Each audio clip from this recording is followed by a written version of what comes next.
గ్రహించాల్సింది ఏంటంటే, దేవునితో మనం ఉన్నప్పుడు దేవుడు మనల్ని ఎలా నడిపిస్తున్నాడు, దేవునిని విడిచి మనము లోకముతో ఉన్నప్పుడు మనకు కలుగుతున్నటువంటి శ్రమలేమిటో కష్టాలేమిటో ఈ రెండింటిని మనము జాగ్రత్తగా పరిశీలించుకొని మనము దేవుని పక్షముగా ఉండాలా లోకము పక్షముగా ఉండాలా అనేది నిర్ణయించుకోవాలి.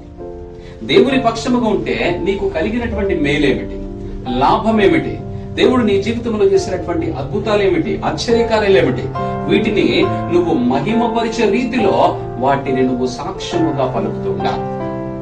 ఇశ్రాయేలీయుల ప్రజలకు మోషే ఒక కీర్తన రచించి వారందరికీ తెలియజేసినటువంటి ఆ కీర్తన ఉద్దేశం ఏంటంటే, ఎలా నడిపించాడో వారు దేవునికి దగ్గరగా ఉండటానికి అరణ్యములో మందిరాన్ని ఎలా నిర్మించాడో, ఆ మందిరములో ప్రజలు చేయవలసినటువంటి వారి బాధ్యతలేమిటో విధులేమిటో, దేవుని కొరకు వారు తీసుకురావలసినటువంటి అర్పణలేమిటో వీటన్నిటిని కీర్తన రూపంలో పాడుతున్నాడు.